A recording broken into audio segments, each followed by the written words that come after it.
Hey, welcome. It's Brian. This is Guitar Solo Reactions, and today we're doing PHISH at the Baker's Dozen live at the Madison Square Garden 2017.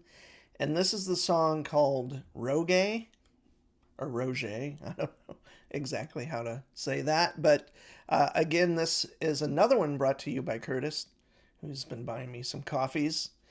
And maybe you're sick of hearing that. But anyway, I definitely appreciate that, Curtis, for sure. So um, he may have sent me some notes on this, but I think I kind of want to just jump into it. The last two, Mercury, which will be coming out soon, and also Limb by Limb, that will be coming out first. This week, I might spread them out over the next couple of weeks, and have been killer. So really, really enjoyed both of those a lot for maybe different reasons, maybe not. I don't know. We'll have to see, and you can comment and share your opinions as well. Um, so I don't know what to expect. I'm kind of coming into this a little fresh, or more than a little, I guess. It's been a couple of days or so since I've watched the other PHISH videos that I did. Here we go. PHISH.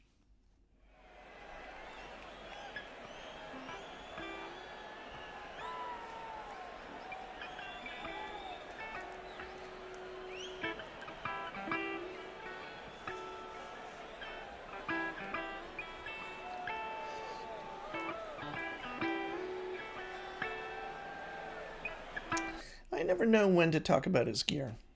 I usually do it right before the solo or right after, and maybe that's annoying. I don't know. But quickly, I'm looking at TreysRig.com or whatever it is. Yeah, TreysGuitarRig.com, excuse me. And he's got his octagon cool like rug with all his stuff, and he has got a ton of routing stuff and kind of banks of probably patching stuff as far as like um, all the pedals and all the rack gear. And yeah, it says here that a lot of it was newly rebuilt. The custom audio electronics rig, which is for routing pedals and all of that stuff, and probably as well as different amps and all of that. Um, and he has there's a note that says there's three different octave devices during this run of shows, and that was the whammy. Love it. Never had one, but I'd love to get one. A Pog 2.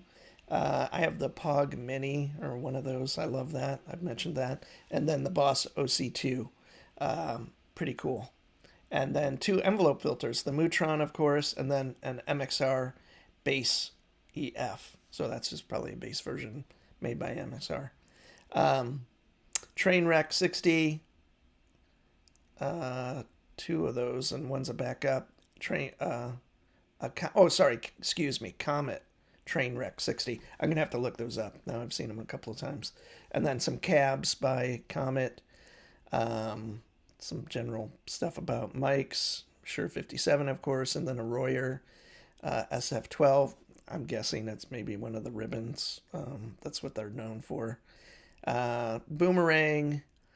It's that Custom Audio's electronic audio switcher, 24 channels or something like that, and an expander. He was, of course, using the Dunlop CAE wah. I had one of those. It was cool. Don't know why I sold it, like many of the pedals I've had. And some expression pedals. TS 808. I don't know if those are the Analog Man modded ones or not, but maybe we'll see. Klon Centaur for drive, the Ross compressor, the Univibe, the Shinny, and Eventide Time Factor, Space Reverb. All of the man, those are awesome. And then in the rack, an Alesis Microverb. That's kind of a throwback, unless they made them forever. When I worked in a music store in 1988, something like that, we were selling all that Alesis stuff, multi-effects units, and the ADA preamps, which kind of come back a little bit recently as far as the ADA preamp stuff. Anyway, tons of stuff. So here we go. Sorry about that.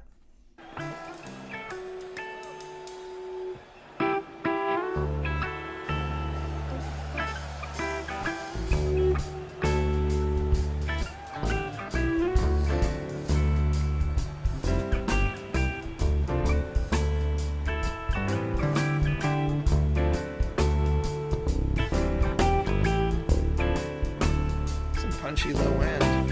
Circus is the place complete with bears and clowns and noise.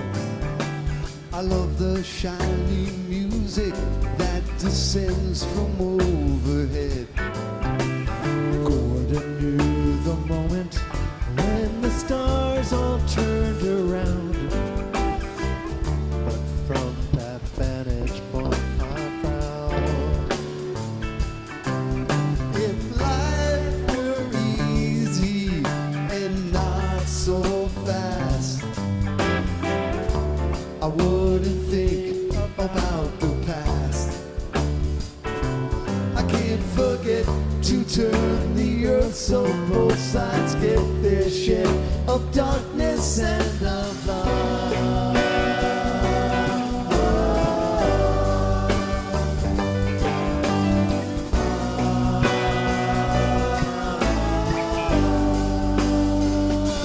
So now I wander over grounds of light and heat and sounds and mist, provoking dreams that don't exist. A circus of light where dreams can take flight. In the peacefulness dreaming dreams brings. If life were easy and not so fast,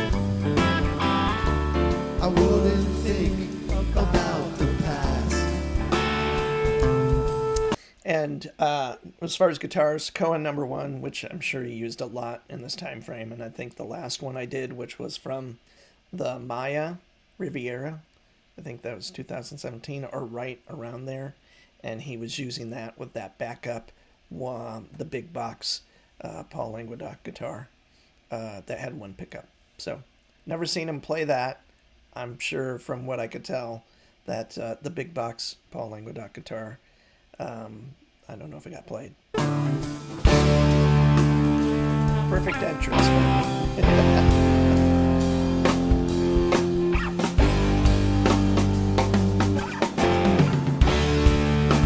Sounds killer.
there we have it. PHISH and the incredible Trey doing a great solo. Some cool stuff by Mike in there. Overall, a pretty kind of pastoral kind of. I mean, I should be able to call upon the 70 or 80 videos of PHISH I've done. But what's kind of makes this interesting is almost, if I don't do them really tight together, I don't remember the context and all of that. And so this one has a lot of slow build up. And the two earlier ones that you'll see before this one, Limb by Limb and Mercury, had like kind of more of an immediate feeling, a little more urgency to like the song, pushing a little further. And I really like to kind of think about it more and think about, as far as tempos, I was trying to think like during this one, are a lot of these slower, more pastoral texture. That's how I see this, as kind of textures, building kind of a bed, and then you kind of percolate it, or add kind of cool little things to it to kind of make things stick out or whatever, to give it some points of contrast or whatever. And I would love to think about it more and go back and kind of think about the tempos of the songs, because they're all pretty, at least in this, maybe they've slowed down, maybe maybe they've sped up, maybe they're fast, but I wonder what the general kind of tempo frame is for a lot of the songs, because I have to think that they're going to kind of stay in the same range, a lot of them, just so you can kind of let things happen slowly, let them evolve. And I never thought of that till just now as far as the tempo stuff. So anyway, me just thinking, which doesn't happen often. So anyway, thanks to everyone for coming and watching and sticking in through this, or commenting and doing all of that stuff. I really, really appreciate it. And of course, thanks to Curtis again. If you're still here, thanks. I'm Brian, and thanks for watching. Bye.